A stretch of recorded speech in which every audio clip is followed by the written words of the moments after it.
ito yung isa sa mga nagustuhan ko dito sa article na to. Okay? From a development perspective, okay, the initiative suggests Pi Network is playing the long-term game by positioning itself to back builders, okay, in an ecosystem increasingly saturated with short-term hype. Okay, di ba? Kung isipin nyo rin namang mabuti guys, kung lahat ng mga tao hawak na nila yung yung mga Pi coins nila, sabihin natin nga hindi naman lahat yun ay magbebenta agad. Hindi tayo magpapahipokrito dito, pero for sure a portion ng mga halimbawa lahat ng mga tao talaga 100% KYC na. For sure kung hindi nila ibebenta yan ng buong buo, possible na portion nun ay ibebenta nila. Kasi gusto rin nating mag-profit, kaya nga tayo nasa crypto, di ba? Pero kaya to ginagawa ng Pi Network team is para aside from the core Pi community, magkaroon talaga sila ng solid na sandalan. So kailangan nilang makipag-partner talaga sa mga institution na talagang ang pinag-uusapan ay business. Okay? Kasi gusto rin ng Pi Network syempre na maging long-lasting, okay, and the long-term yung growth ng Pi Network ecosystem. Kaya nila ginawa itong Pi Ventures. Okay? Kaya para sa kanila, on a business standpoint, mahalaga talaga to. So, para sa atin ng mga pioneers, syempre meron sa standpoint kasi natin, gusto nating kumita, totoo naman yun. Pero dapat maintindihan rin natin yung mga nasa idea ng mga Pi core team. Okay, lalong-lalo na pagka nilagay natin yung mga sarili natin sa business standpoint. Okay, so kapag binalance mo yung dalawang yun, magme-make sense kung bakit yun yung ginawang announcement ng Pi Network team last May 14. Okay, and that's about Pi Ventures. Okay, ayan guys, Pi Network news update tayo today. Ito yung date and time ng ating recording. Now yung pag-uusapan natin is a follow through, okay, regarding the recent update ng ating Pi Network team regarding the Pi Ventures. Okay, so shout out and credits to this article na nabasa natin by Jason Derrick from crypto.news. Okay, so yung article title is interview inside Pi Network's 100 million fund for real world utility. Okay, so Pi Network dominated headlines on May 14 when it officially introduced a 100 million venture fund aimed at jump-starting real-world utility for its ecosystem. Okay, the announcement officially introduced Pi Network Ventures. Okay, so based dito sa article, yung Pi Network Ventures, parang kino-compare niya ito sa Silicon Valley style investment initiative. Okay, it was not well received by investors. Okay, so based sa opinion ko guys, most ng mga Pi enthusiasts were expecting a Pi ecosystem announcement which will permanently rectify yung ongoing KYC issues or yung migration to mainnet. Kasi alam naman natin na marami pa rin sa ating mga kapay pioneers ang hindi pa KYC sa kanilang mga Pi accounts, or something like another listing from major exchanges, okay, like Binance and others alike. Okay, kagaya ng Kraken or Coinbase, okay, yung mga ganong klaseng listing. Pero hindi yun ang nangyari.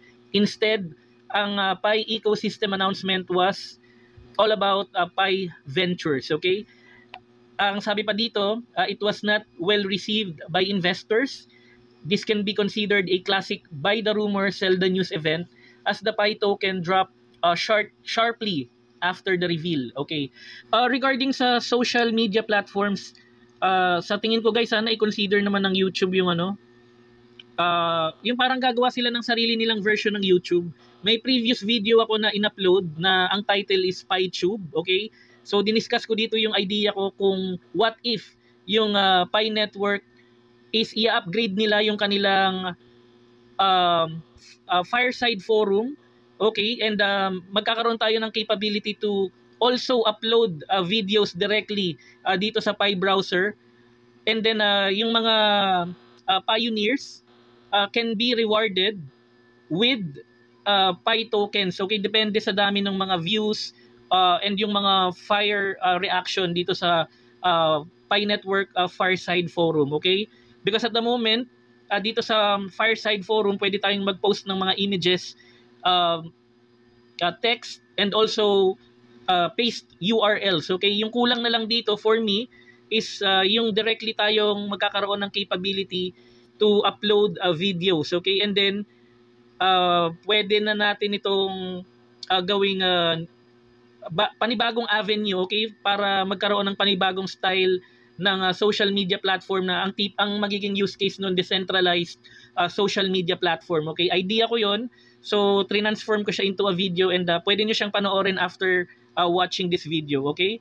So yun yung mga naiisip ko, sana lang mapansin.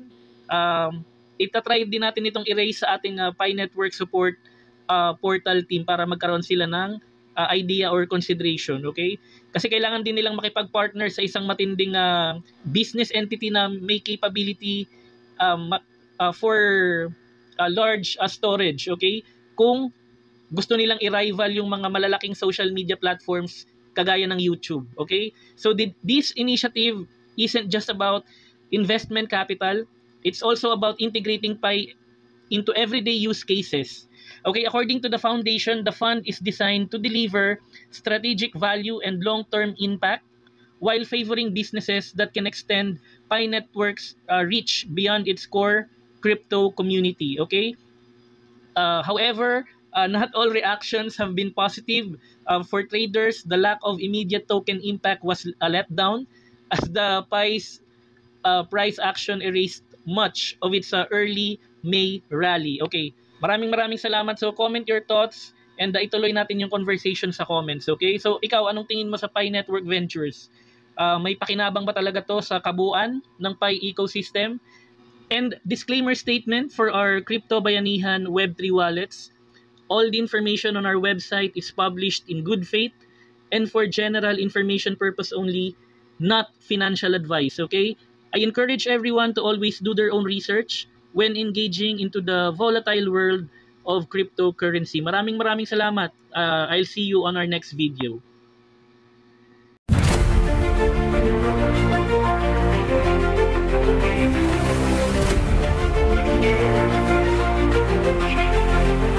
Now they kneel.